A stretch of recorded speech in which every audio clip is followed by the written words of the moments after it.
नमस्ते बच्चों, आप घर पे होंगे, स्वस्थ होंगे, ऐसी हम कामना करते हैं।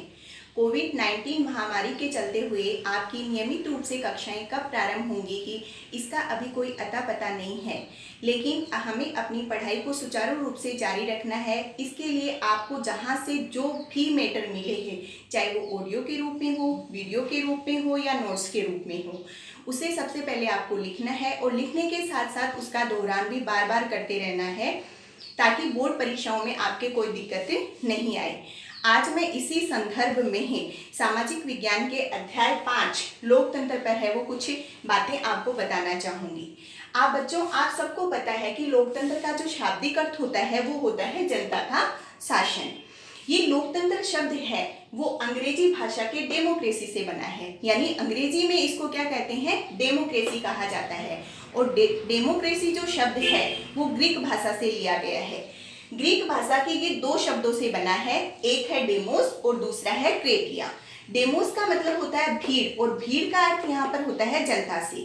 क्रेटिया का अर्थ होता है शक्ति, शक्ति का मतलब पावर, अर्थात इसका शाब्दिक अर्थ हुआ जनता की शक्ति पर आधारित शासन तंत्र।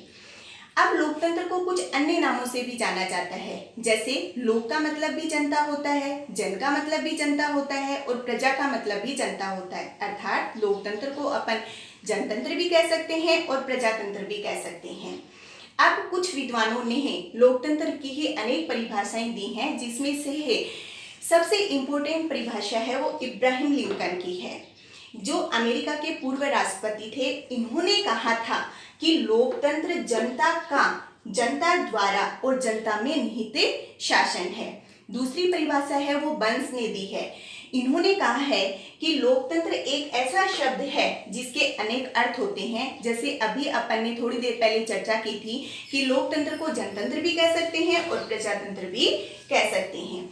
इसकी तीसरी इंपॉर्टेंट परिभाषा है वो डायसी ने दी थी, और डायसी ने कहा था कि लोकतंत्र वह शासन व्यवस्था है जिसमें राष्ट्र का अधिकांश भाग है वो क्या होता है, शासक होता है। अर्थात जनता अपने प्रतिनिधियों को चुनती है और प्रतिनिधि सरकार का निर्माण करते हैं और सरकार के माध्यम से किसी देश की शासन व्यवस्था को है वो चलाया जाता है।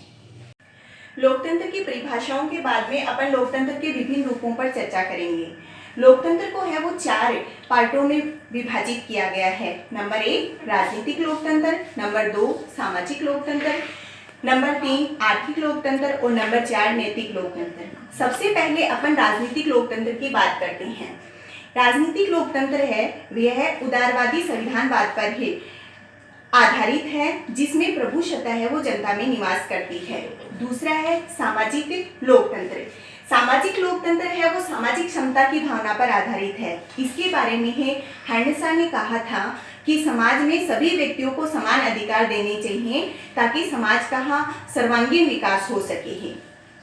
तीसरा है आर्थिक लोकतंत्र।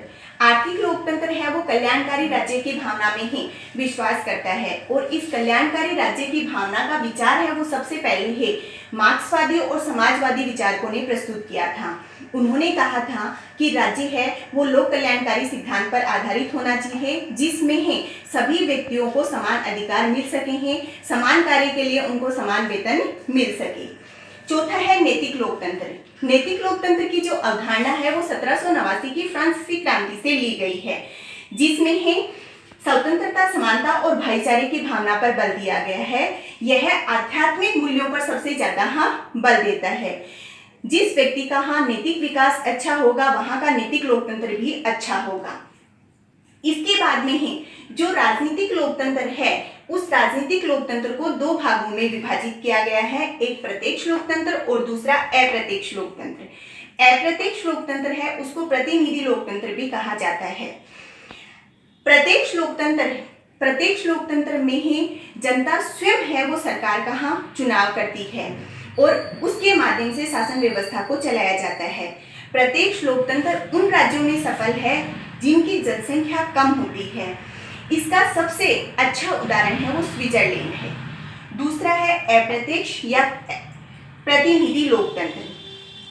अप्रत्यक्ष लोकतंत्र में जनता है वो स्वयं सरकार का चुनाव नहीं करती है।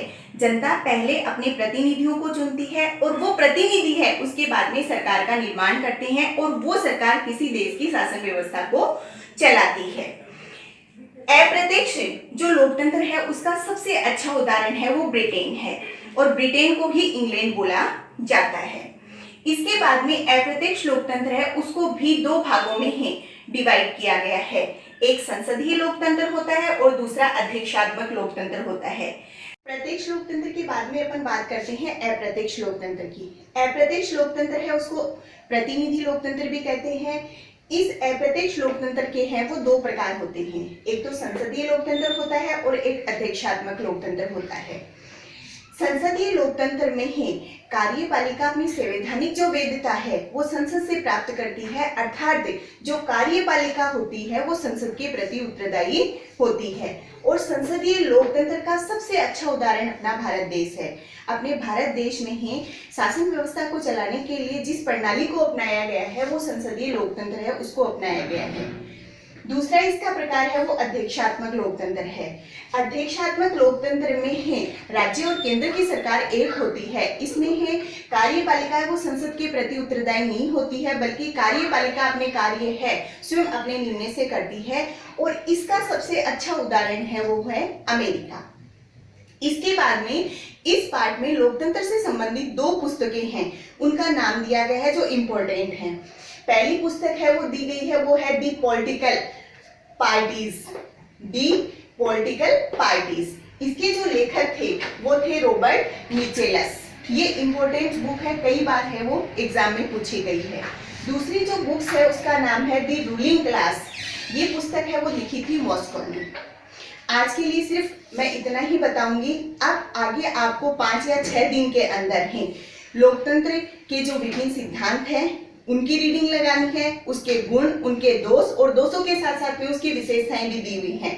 इन सब की आपको रीडिंग करनी है 5-6 दिन के बाद में। जितना मैंने पढ़ाया है उतना सारा आपको नोटबुक में लिखना है और लिख के उसका दोहरान भी करना है। इसके साथ साथ आपको पाठ के अंत में ही कुछ अति लघुत्रात्मक प्रश्न दिए गए हैं 10 या 15। उन अति लघुत्रात्मक प्रश्नों को आपको कॉपी में उतार के लिखना है।